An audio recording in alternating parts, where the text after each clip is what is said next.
I've always played music for a living.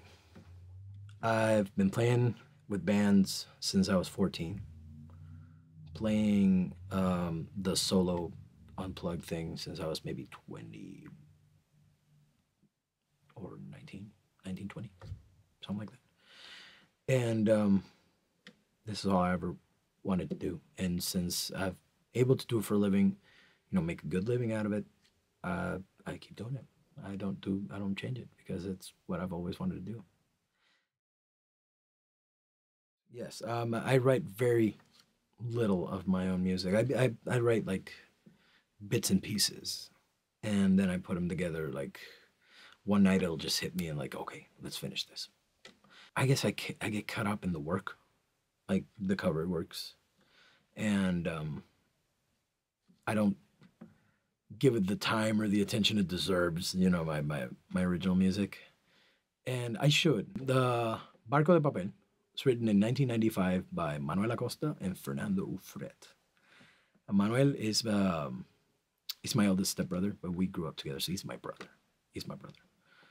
And Beto Luis Abbott, he's the co-writer for the Octava Maravilla.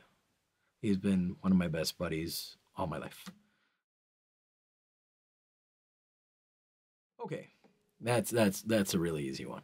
Okay, so I have three like major musical influences. One is rock and roll and heavy metal. The other one is prog music, and the other one is classical music. I started listening to Guns N' Roses, and I saw Slash with a Gibson, and I said, I want to be that guy. And it was so awesome. I just picked up a guitar I found in my grandma's house and asked my dad if I could borrow it, and I borrowed it. I haven't given it back. That's how the music interest started, After that, you learn a little bit. You look at real musicians, because Slash is a musician, but he's more of an artist. But musicians, along came Iron Maiden, Megadeth, Dream Theater. Once I got to Dream Theater, my Dream Theater phase was long. I mean, like, there were years where I would listen to nothing other than John Petrucci. And he had so much to offer and so much I could learn from that I just stuck with it for a long time. When I got to college, I wanted to be a musician. I had no idea what I was going to do in college. And I studied in the Inter-American University in Puerto Rico. So it's a classical music program. And I had no idea that I could play classical music with a guitar. It just never presented to me as an option. I went to an orientation, and they're like, oh, this is classical music. If you're here to play the guitar or whatnot, this is not for you. And I'm like, I'm leaving. I left and spent 2 years studying English literature, almost 3 years. I almost had my bachelor's in English literature, and I'm like, what the hell am I doing? What am I doing? I'm a musician. I play for a living. This is what I do from sun up to sunset. So I'm going to give this classical music a try. So I went, saw one of the teachers playing at a recital, and I was like, what is this guy doing?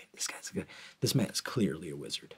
And I wanted to do it. So I started and finished it. And after that, I recently picked up flamenco music because it's just so amazing, and I think flamenco players are the most awesome guitar players on the planet. Like, I started looking at flamenco musicians that played like heavy metal and stuff like that. Like, there's a guy called Ben Woods. He plays metal in flamenco. He calls it flametal. So I've been looking around for a teacher, and I met these guys online from the New York Guitar Academy, Master Jason Hockman, and they do Skype lessons. So I got 8 lessons from him, started, and come in a month or a month and a half, I'm starting again. In between all that, I've learned disco, salsa, funk. I mean, all that stuff. I played for a band on TV in Puerto Rico called Red. I learned so many styles playing for that band that yeah. Yeah, that was like one of my master classes, I would say. And all the musicians around me were a lot better than me, a lot more experience. So that I got the better end of the bargain.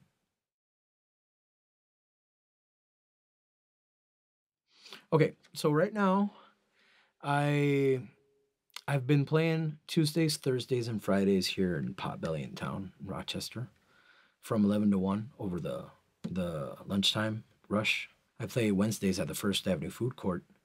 I play 2 or 3 times a month at the Redwood Room, and each time I'm there is 2 days in a row. So they give me a lot of work. I play at the Canadian Honker.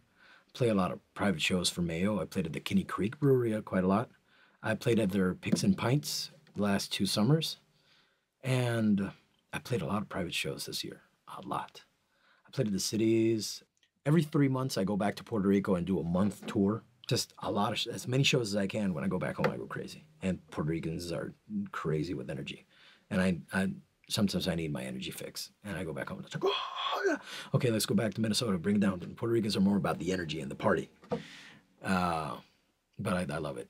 I mean, and I miss it a lot, but I love Minnesota for what it is. I mean, it's everything my background is not. To have both worlds, I'm pretty lucky to be able to do all this. And I've never ever seen myself do anything else than play guitar for a living and make people happy, because I believe that my job makes people happy. And if it makes people happy, I'm happy. Yeah, yeah. Um, I got a Facebook page. I have a Twitter. I have a Periscope. I have an Instagram. And I have a YouTube page. And a SoundCloud. The only reason I'm in social media is because it's really, really good marketing and it keeps you connected to your people.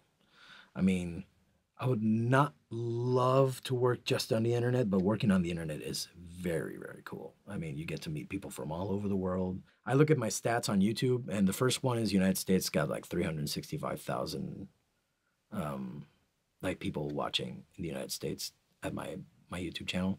The next one's Brazil.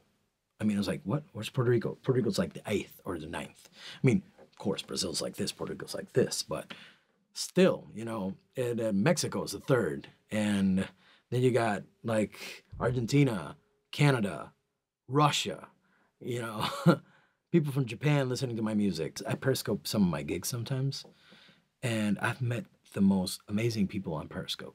I mean, and they're musicians or music lovers, people who are just passionate about music, and they're from all over the world. I mean, I was playing at the First Avenue Food Court, but I was playing in France, I was playing in Indonesia, I was playing in Newfoundland, I was playing in Scotland, I was playing in Ohio, Florida, Puerto Rico.